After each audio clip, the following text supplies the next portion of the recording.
सभी विद्यार्थियों का एक बार फिर हमारे YouTube चैनल MDLE सर में एक बार फिर स्वागत है। आज हम आपके लिए लाए हैं कक्षा 10वीं का यूनिट 9 का IMP क्वेश्चंस उदाहरण नंबर 7। एक नदी के पुल के एक बिंदु से नदी के सम्मुख किनारों के अवनमन कोण क्रमशः 30 डिग्री और 45 डिग्री हैं। यदि पुल किनारों से 3 मीटर की ऊंचाई पर हो तो नदी की चौड़ाई ज्ञात कीजिए। हम देखेंगे, सबसे पहले हल डालेंगे हम। देखिए, हम इस सवाल को सबसे पहले हम इसका एक डायग्राम बनाते हैं।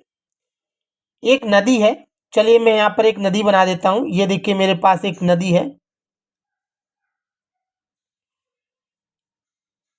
इस नदी को मैं AB नाम देता हूं। ये नदी की चौड़ाई है। अब इस पर एक पुल है, चलिए मैं यहाँ पर एक पुल बना देता हूं। ये मैंने देखिए 3 मीटर ऊंचा एक पुल बना दिया। 3 मीटर। हम देख सकते हैं यहाँ कहा है एक नदी के पुल के एक बिंदु से नदी के सम्मुख किनारों के अवनमन कोण 30 डिग्री और 45 डिग्री हैं। चलिए हम देखेंगे, एक कोण है हमारे किनारे का, इसको हम 30 डिग्री कह देते हैं। एक ये है पुल से किनारे का जिसका 45 डिग्री कोण है। दूसरा कोण हमने 45 डिग्री दे दिया। अब देखिए, अवनमन कोण है तो सिंपल सी बात है, ऊपर से बन रहे हैं क्योंकि यहां पर जो प्रेषक बैठा है वो ऊपर है। ये 30 डिग्री का कोण है जबकि ये 45 डिग्री का कोण है। अब हम देखेंगे, हमें इस नदी की यहां से लेके यहां तक की चौड़ाई ज्ञात करनी है। मैं इस बिंदु का नाम दे देता हूं C। ABC।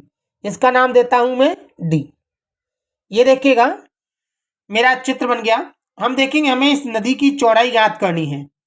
अब मुझे नदी की चौड़ाई नहीं पता, इसलिए मैं इसको यहां से यहां तक की जो चौड़ाई मान लेता हूं उसे x मीटर मान लेता हूं, और यहां से यहां तक की जो चौड़ाई है वो y मीटर है। अर्थात नदी की कुल चौड़ाई हम देखेंगे यहां से लेकर यहां तक जो है वो है x + k y मीटर। चलिए देखिए, अब हम इस सवाल को हल करने वाले हैं। देखिए, सबसे पहले मैं मान लेता हूं, माना नदी की चौड़ाई, मैंने नदी की चौड़ाई मान ली है x + y मीटर। ये नदी की चौड़ाई हो गई। माना नदी की चौड़ाई x + y मीटर है। अब देखिए, मुझे इसमें x और y का मान ज्ञात करके लाना है। चलिए सबसे पहले मैं त्रिभुज ले लेता हूं CDA, या इसे ऐसे भी कह सकते हैं ADC। हम यहां पे लिखेंगे त्रिभुज ADC में हम देखेंगे, इसमें थीटा जो बन रहा है हमारे पास वो है 30 डिग्री का। लंब हमारे पास लंब है CD। हम यहां पे लिख सकते हैं लंब हमारे पास दिया है 3 मीटर, और इसका जो आधार है AD, यानी आधार हमारे पास दिया गया है x मीटर। अब हम देखेंगे, हमारे पास लंब बटे आधार दिया है। लंब बटे आधार सूत्र बनता है tan थीटा का। चलिए हम सूत्र बनाते हैं। हमारे पास लंब और आधार दिया है, लंब बटे आधार बराबर सूत्र है, हमने बताया tan थीटा। क्या इसे आधार बटे लंब से नहीं कर सकते? हाँ, कर सकते हैं। cos थीटा का सूत्र भी लगाया जा सकता है। चलिए अब हम आगे देखेंगे, tan का tan थीटा का मान देखेंगे तो हमारे पास 30 डिग्री है, इसे पुट कर देंगे बराबर लंब हमारे पास 3 है और आधार की बात करें तो x है। हम जानते हैं tan 30 का मान त्रिकोणमिति सारणी के अंदर अगर देखें तो tan 30 डिग्री का मान होता है 1/√3। चलिए मैं ये मान यहाँ पर पुट कर देता हूँ। tan 30 का मान 1/√3 बराबर 3/x, जैसा का हम जानते हैं बराबर में त्रियक गुणा इसका इससे x से कम x, 3 का अंडरूट 3 से करेंगे तो 3√3 मीटर, ये हमारा x का मान हो गया। अब हम आगे देखेंगे पुनः त्रिभुज। अब हम देखेंगे इस त्रिभुज, अभी हमने इस ADC लिया था, अब हम त्रिभुज लेंगे BDC। पुनः त्रिभुज VDC में आप देख सकते हैं कि थीटा, इसमें हमारे पास थीटा 45 डिग्री दिया है, तो हम यहाँ पे 45 डिग्री लिख देंगे, 45 डिग्री। आगे हम देखेंगे हमारे पास इसमें लंब दिया है, लंब देखेंगे तो लंब हमारे चित्र के अनुसार अगर देखा जाए तो BDC का लंब जो है CD है, जो 3 मीटर है, अर्थात मैं यहाँ लिख दूंगा 3 मीटर। और आधार इस चित्र का देखा जाए तो देखिए आधार हमारे पास दिया गया है BD, जो 22 मीटर है, हम यहाँ पे लिख देंगे आधार 22 मीटर, आधार 22 मीटर। चलिए इसमें भी लंब बटे आधार है, इसलिए सूत्र हम tan का लगा सकते हैं, tan थीटा बराबर लंब बटे आधार। हम यहाँ पे देख सकते हैं tan का tan, थीटा का मान हमारे पास 45 डिग्री, लंब हमारे पास 3 है, वहीं पर अगर आधार देखा जाए तो हमारे पास y मीटर है, y metre.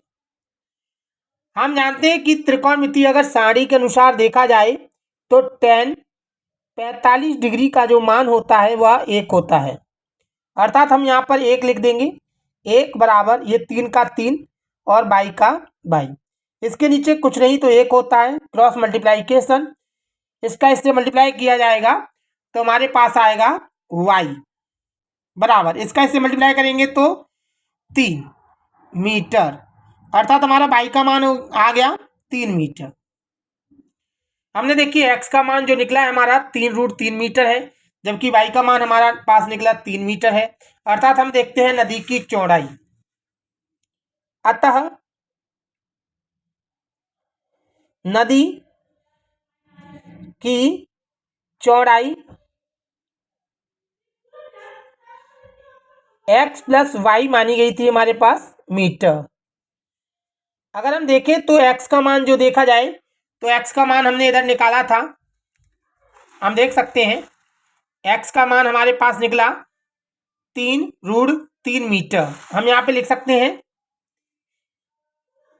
3√3 metre plus y का मान हमने निकाला 3 मीटर। आप देखिए वैसे ये आंसर हो चुका है, अगर हम चाहें तो इससे 3 कॉमन ले लें, 3 दोनों तरफ से कॉमन आ रहा है, 3 कॉमन ले लिया तो यहाँ पे बचा √3 प्लस 3 का 3 से भाग देंगे तो 1 मीटर। यही हमारे सवाल का उत्तर है, अर्थात नदी की जो चौड़ाई है वह है 3 √3 + 1 मीटर।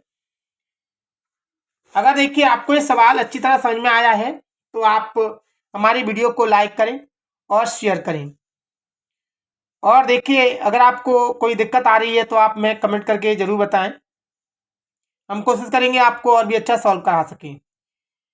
अगर देखिए आप हमारे यूट्यूब चैनल पर नए हैं तो हमारे यूट्यूब चैनल को सब्सक्राइब करें और शेयर करें और वीडियो को लाइक करें। हमारे वीडियो देखने के लिए बहुत बहुत धन्यवाद, थैंक्स।